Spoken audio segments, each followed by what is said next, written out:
Hello my dear student, welcome to Rehan commerce channel. Welcome back. So आज के lecture में हम स्टार्ट कर रहे हैं T Y B com and T Y batch semester 5 का फाइनेंशियल अकाउंटिंग के अंदर new topic that is investment accounting. ये टॉपिक फाइनेंशियल अकाउंटिंग के ये topic T Y B com and T Y batch sem 5 के अंदर दोनों के लिए भी है। मतलब टी वाई बी कॉम को वालों के लिए भी है और टी वाई बैच को भी है। किसमें? सेम 5 में। कौन से सब्जेक्ट के अंदर? फाइनेंशियल अकाउंटिंग के अंदर एज पर नैप 2020। ठीक है। आपका ये जो न्यू टॉपिक है इन्वेस्टमेंट अकाउंटिंग, हमने ऑलरेडी फर्स्ट टॉपिक आपका कवर कर दिया, that is internal reconstruction.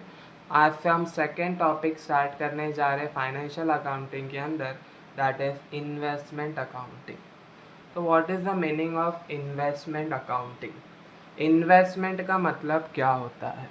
Investment का मतलब ये होता है आपके पास कुछ सेविंग पड़ी है और आप उस सेविंग को किधर इन्वेस्ट कर दिए हो और उससे आपको क्या मिल रहा है? रिटर्न मिल रहा है। मतलब आपको उससे क्या हो रही है? इनकम जनरेट हो रही है।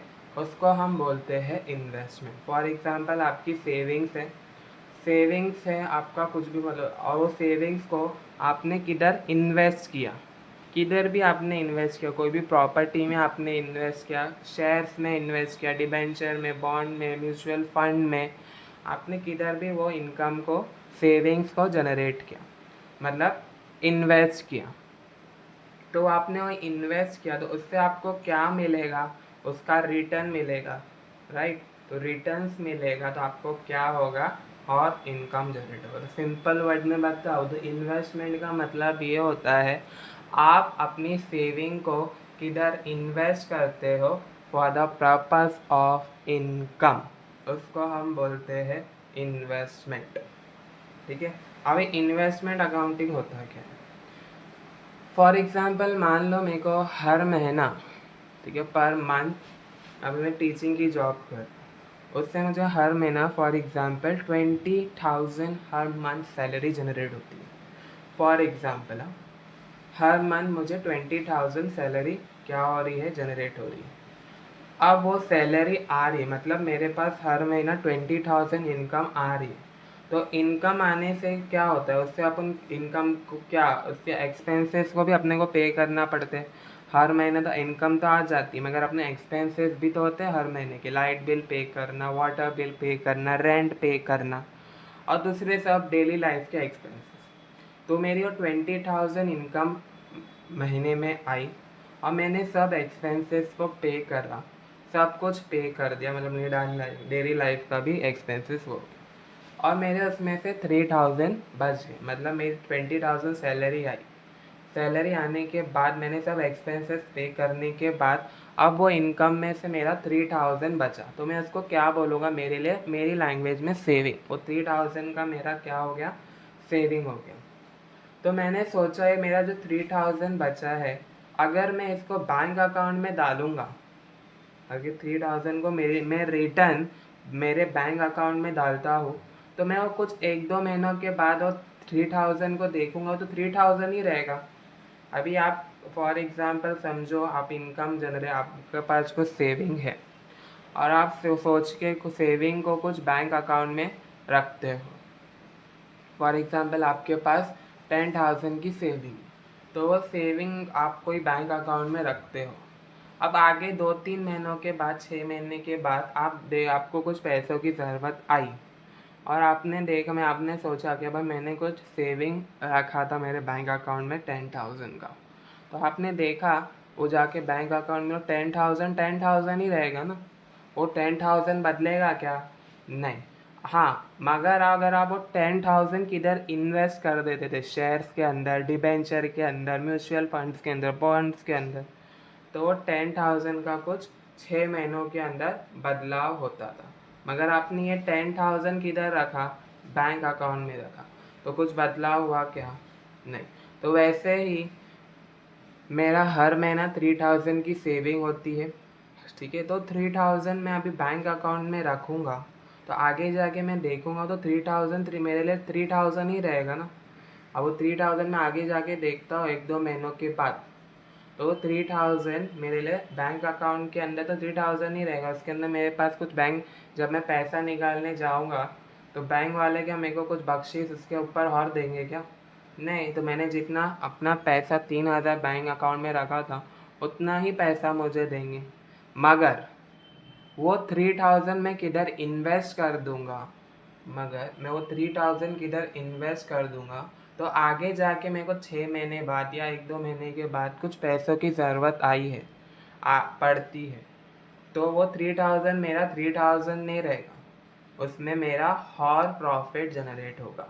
तो मैं किस चीज़ में इन्वेस्ट करता हूँ, फॉर एग्ज़ाम्पल वो 3000 जो मेरा बचता है, ठीक है, 3000 जो मेरा बचा है वो मैंने उसको म्यूचुअल फंड्स के अंदर, डिबेंचर के अंदर, बॉन्ड्स के अंदर इन्वेस्ट किया, ठीक है। अब मैंने इन्वेस्ट किया क्या सोच के भाई मेरे को ये रिटर्न्स मिलेगा, अगर वो मैं 3000 अगर बैंक अकाउंट में रखूँगा तो मेरे को कुछ रिटर्न मिलेगा क्या, उसमें कुछ एक्स्ट्रा पैसा ऐड होके मिलेगा क्या? नहीं। अगर वो मैं 3000 को इन्वेस्ट करूँगा तो मेरे को क्या होगा, उसका मेरे को रिटर्न्स मिलेगा, यानी मेरे को उसमें और इनकम ऐड होके मिलेगा, ठीक है। तो मेरा क्या होगा, प्रॉफिट होगा।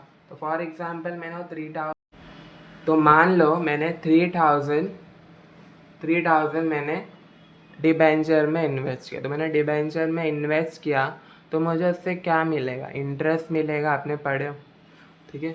तो मुझे इंटरेस्ट मिलेगा, हर महीना इंटरेस्ट मिल सकता है, साल में 2 बार इंटरेस्ट मिल सकता है, साल में 1 बार इंटरेस्ट मिल सकता है, क्वार्टरली इंटरेस्ट मिल सकता है, मगर इंटरेस्ट मिलेगा तो मेरे को 3000 पर।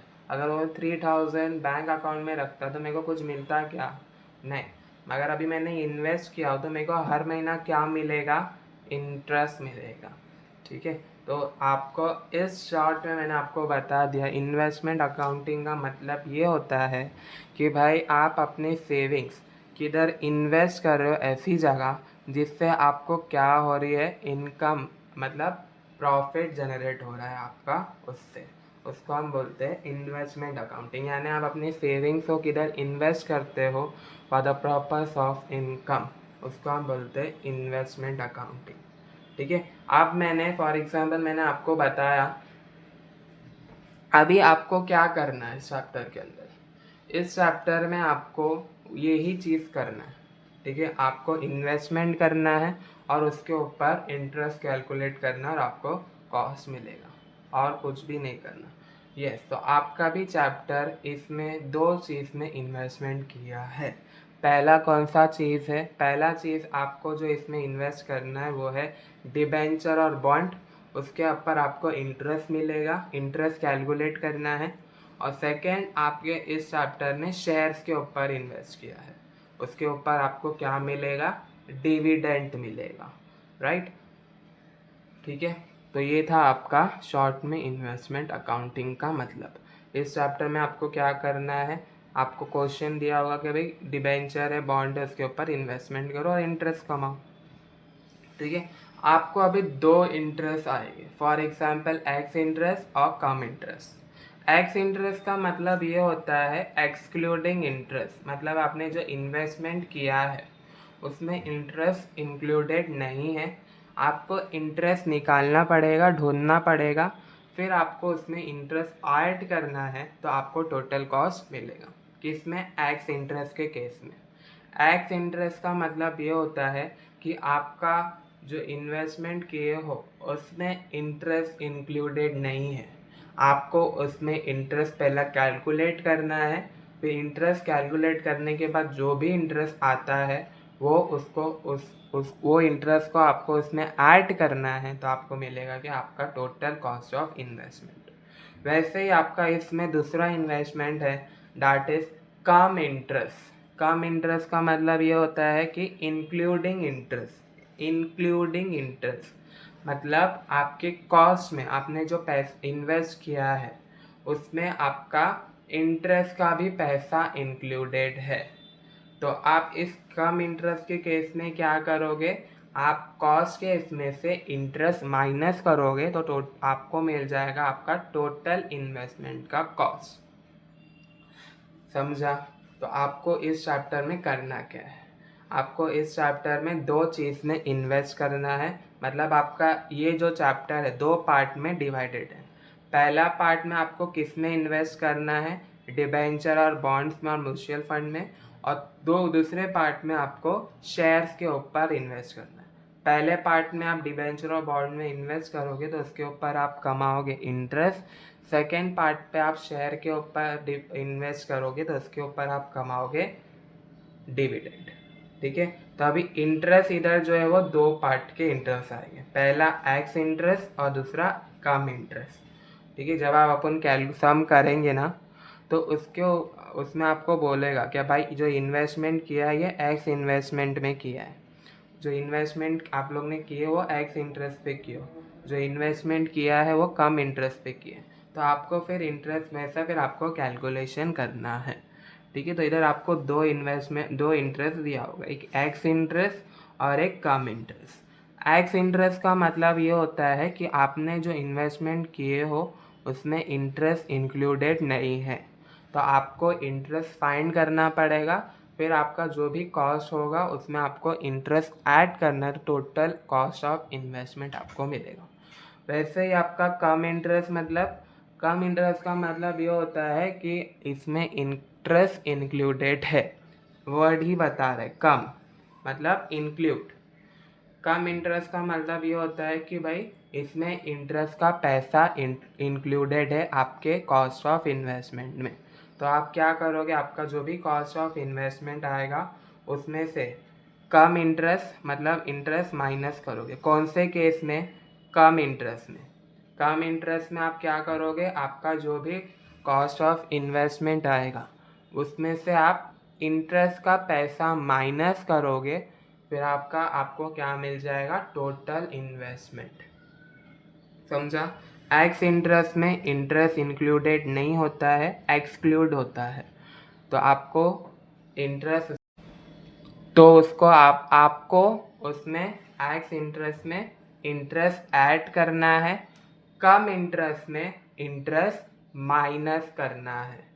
एक्स इंटरेस्ट में क्या करना है, इंटरेस्ट ऐड करना है, कम इंटरेस्ट में इंटरेस्ट माइनस करना है। अभी आपको ये नहीं समझेगा, जब सम करोगे तो आपको आसानी से समझेगा। तो नेक्स्ट लेक्चर से मैं जब आपको मैं सम करवाऊँगा तो आप देखना, तो आपको समझ आ जाएगा। आपको उधर बोला होगा कि भाई आप परचेज कर रहे हो एक्स इंटरेस्ट पे, परचेज सेल्स कर रहे हो एक्स इंटरेस्ट पे, परचेज कर रहे हो कम इंटरेस्ट पे, सेल्स कर रहे हो कम इंटरेस्ट पे। तो अगर आप परचेज कर रहे हो एक्स इंटरेस्ट पे तो उसमें इंटरेस्ट इंक्लूडेड नहीं होता है, तो आपको इंटरेस्ट उसमें इंटरेस्ट पहले कैलकुलेट करना पड़ेगा, फिर आपको उसमें कॉस्ट में ऐड करना पड़ेगा, तो आपको मिल जाएगा टोटल इन्वेस्टमेंट। कम इंटरेस्ट में अगर आप परचेज कर रहे हो तो उसमें इंटरेस्ट इंक्लूड होता है, तो आप क्या करोगे, उसमें से टोटल कॉस्ट ऑफ इन्वेस्टमेंट से पहले आप कैलकुलेट करोगे इंटरेस्ट, फिर उसमें से माइनस करोगे। कौन से केस में, कम इंटरेस्ट में।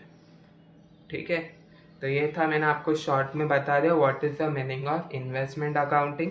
अब जाते हैं सम के फॉर्मेट से, मतलब सम का तो ये देखो आपका है ये सम का फॉर्मेट। आपका एक पेज पे ये इन्वेस्टमेंट अकाउंटिंग का जो सम है वो आपका ये एक पेज पे ऐसा नहीं सॉल्व होगा, आपको ऐसा आमने सामने वाला पेज लेना, इन्वेस्टमेंट अकाउंटिंग का सम सॉल्व करना। ये एक पेज पे आपका डेबिट साइड और सेकेंड इधर वाले पेज पे क्रेडिट साइड। फॉर्मेट कैसा बनेगा, date, particular, working note, nominal value, interest का कॉलम, कॉस्ट। ये हो गया आपका डेबिट साइड। क्रेडिट साइड में भी same, date, particular, working note, nominal value, interest और कॉस्ट। अगर आप इन्वेस्टमेंट परचेज करोगे तो आप लिखोगे डेबिट साइड, अगर आप इन्वेस्टमेंट सेल्स करोगे तो आप लिखोगे क्रेडिट साइड। ठीक है, और हर एक इन्वेस्टमेंट के लिए आपको क्या बनाना पड़ेगा, वर्किंग नोट बनाना पड़ेगा। आपको इस सम के लिए हर एक इन्वेस्टमेंट बेचोगे या खरीदोगे तो आपको उसके लिए वर्किंग नोट प्रिपेयर करना है, जो जिसमें से पहला जो मेन इंपॉर्टेंट वर्किंग नोट है आपका ये है टाइमलाइन। ये main important timeline working note बोला जाता है इन्वेस्टमेंट अकाउंटिंग के चैप्टर के अंदर। आप ऐसा फाइनेंस आप कैलेंडर बनाते हो अप्रैल से मार्च तक का, तो वैसे ही आपको एक ऐसा कैलेंडर बनाना है। ठीक है, जिसको वो टाइम इन्वेस्टमेंट अकाउंटिंग के अंदर हम उसको बोलते हैं टाइमलाइन। अब आप उन्हें से फाइनेंशियल ईयर का कैलेंडर बनाते हैं ना, जो अप्रैल से स्टार्ट होता है मार्च में एंड होता है, ठीक है, वैसे ही आपको इधर कैलेंडर बनाना होता है, ठीक है। तो ये था आपका फॉर्मेट, और ये मैंने आपको बता दिया शॉर्ट में एक्स इंटरेस्ट क्या होता है, कम इंटरेस्ट क्या होता है। और एक इंटरेस्ट होता है अक्रूड इंटरेस्ट। अच्छा, याद आ गया, अक्रूड इंटरेस्ट का मतलब ये होता है आउटस्टैंडिंग इंटरेस्ट। फॉर एग्जांपल मैंने इन्वेस्ट किया ये साल, पिछले साल में 2024-25 में, अभी कौन सा साल चल रहा है, सॉरी मैंने इन्वेस्ट किया फॉर एग्जांपल समझ लो 2025-26 में, ठीक है। अभी कौन सा साल चल रहा है, 2026-27, राइट। तो अक्रूड इंटरेस्ट का मतलब ये होता है कि पिछले साल का इंटरेस्ट, मतलब आपने इन्वेस्टमेंट किए हो मगर आपको उस पर इंटरेस्ट पिछले साल मिला नहीं है, तो अगर आप करंट ईयर पे पिछले साल का इंटरेस्ट कैलकुलेट करोगे तो उसको आप लोग बोलोगे अक्रूड इंटरेस्ट। यानी करंट ईयर यानी 2026-27 आपका भी क्या है, ये करंट ईयर है, ठीक है। प्रीवियस ईयर यानी 2025-26 मैंने ये ईयर में इन्वेस्टमेंट किया, मगर मैंने इन्वेस्टमेंट किया तो मेरे को इंटरेस्ट नहीं मिला ये साल, मेरे को ये साल इंटरेस्ट मिला, तो मैं ये साल इंटरेस्ट कैलकुलेट करूँगा तो मैं वो इंटरेस्ट को क्या बोलूँगा, अक्रूड इंटरेस्ट। अक्रूड मतलब आउटस्टैंडिंग का इंटरेस्ट, मतलब आपको पिछले साल इंटरेस्ट नहीं मिला था, ये साल आपको इंटरेस्ट मिला है, तो आपको उसको बोलना है अक्रूड इंटरेस्ट, ठीक है। वो जब सम करवाऊंगा तो आपको आसानी से पूरा समझ आ जाएगा, तो सम्स आप मिस मत करना। अभी से भी इंट्रोडक्शन लेक्चर था, फिर मैंने उसको आपको शॉर्ट में बताया कि भाई इन्वेस्टमेंट अकाउंटिंग क्या होता है, एक्स इंटरेस्ट क्या होता है, कम इंटरेस्ट क्या होता है, और सम का फॉर्मेट कैसा बनाना है वो मैंने आपको इधर बता दिया। सो मिलते हैं नेक्स्ट लेक्चर में। अगर चैनल पर नए हो तो चैनल को सब्सक्राइब करो, वीडियो को लाइक करो और अपने फ्रेंड्स को शेयर करो। Thank you for watching.